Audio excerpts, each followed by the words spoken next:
I'm Giovanni Ruiz, and you're watching Toe to Toe TV.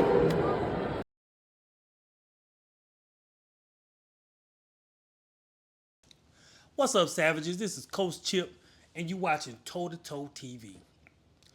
35 years of family rivalry, the egg slap, the drama, the missed weight, the $500,000 fine. Chris Eubanks and Conor Benn, Chris Bank Jr. rather, and Conor Benn are running it back. Running it back. That 12th round was epic. That 12th round was epic. Running it back September the 20th. September the 20th. I don't think the venue has been announced yet, but I can't wait to see that fight. It's fire and ice. Fire versus ice. Conor Benn, I would say Chris Bank Jr., man, he is ice cold. The dude mentality, his speech pattern, the way he controlled the press conference the last fight, the way he was clowning and owning Eddie Hearn, the way he owned Conor Benn. Hey man, that man is just ice cold, bro. I think it's gonna be a great fight. I think that it's kind of soon, right? Since the last fight, so I don't think too many adjustments would be made on Chris Eubanks Jr.'s end. Conor Benn though, he hurt Chris Eubanks, which surprised me because Conor Benn is truly a welterweight. You know what I mean? But I guess the rivalry, man. The legacy call. They had to do it. So, but Conor Benn is small. You could see the size difference. He caught Chris Eubanks with some shots. He hurt him too, but the size difference is definitely there. Um, Conor Benn is a fireball, man. He is a fireball. He is going to go out on his shield. Um, I think. I think it's funny because Chris Eubanks Jr. can hurt Conor Benn.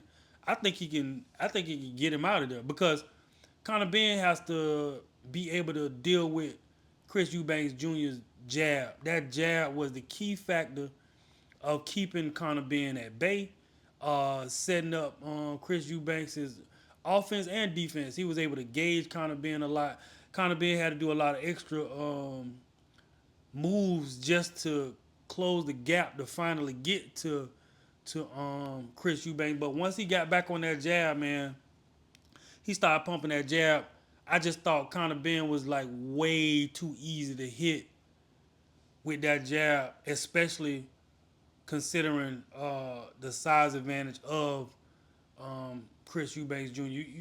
You can't let a man get off like that with the jab, with that size like that. That's because he's going to set up power shots, and body shots are going to come after that, and you can systematically get broken down, which I think that was borderline happening in that 12th round. He really had Conor Benn on the ropes. He had him hurt.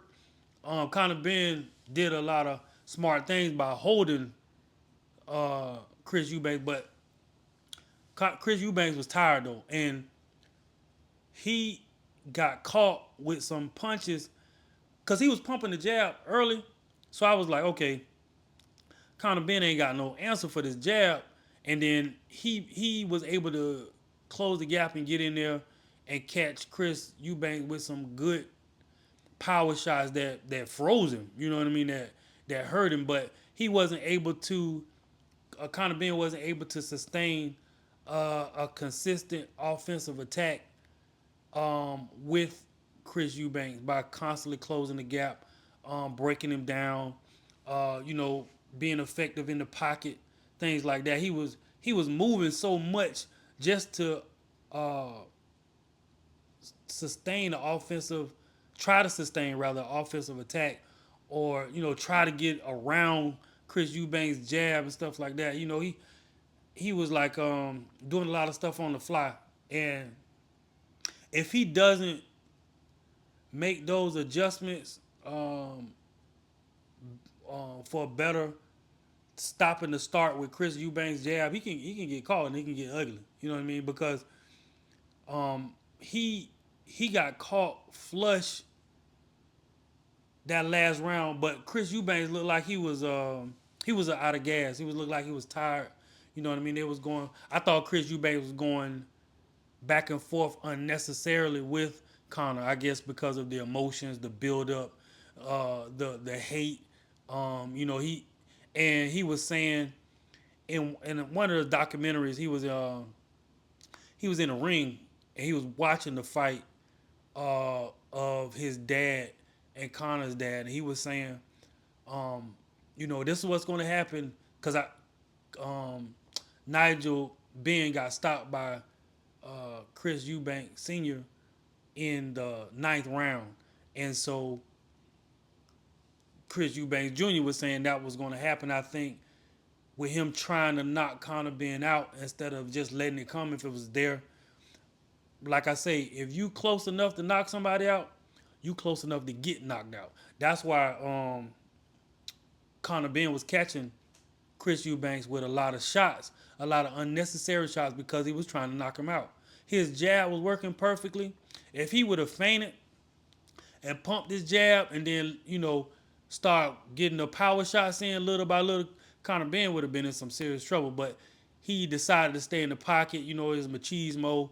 You know what I mean? He is like his dad. You know what I mean? They got a lot of machismo going into the ring, and the hate that they have for each other is overwhelming the execution of the game plan, especially on Chris Eubanks Jr.'s end. You know what I mean? Even though he's calculated, and Conor Benn too. Conor Benn, I just think he generally cannot stand Chris Eubanks, but he doesn't have. I think Chris Eubanks Jr. has more skill than Conor Benn. He has a better jab, and he has the obvious size advantage. So I think that a stoppage could happen with Chris Eubank Jr. if he doesn't have in his mind that he is going to knock him out and fight in a pocket with Conor Benn, because Conor Benn is explosive, and I think he is a little bit faster than Chris Eubanks, and he surprised him, I think, with a couple good shots. So if they adjust the game plan better and he gets behind his jab better, um, he probably could stop Conor Benn or hurt him really bad. But Conor Benn has to, on his end, he has to be able to come up with a game plan to neutralize Chris Eubank Jr.'s jab. That was his main problem, because when that jab's pumping and you got a good fighter and a good corner, it's some bad things coming behind that jab. Once you start not picking at that lock with that key, you're gonna open that door. You know what I mean? So, and that opening that door means a knockout is coming, or you're gonna be hurt really bad, an 8 count or something like that. So, I can't wait for the fight, man. It's gonna be really, really entertaining. I'm going to see. I can't wait to see what kind of adjustments each corner is going to make, each camp is going to make. This is an emotionally a charged fight. A lot of expectations. I'm pretty sure it was a lot of just local people when they see their heroes and fighters and stuff like that. Conor Benn got praised a lot for even going in there with a guy like Chris Eubank with that size difference and not being knocked out. So, and Chris Eubanks got praised for defending his father's legacy and winning the fight. So it's a lot of backstory, a lot of drama, a lot of the. I can't wait to see what the face off is going to be. If he's going to come with an egg or hit him with a steak or whatever he's going to come with, man. Chris Eubanks Jr. is it's crazy. But that's my take. This Coach Chip, and I'm out. GRRRR.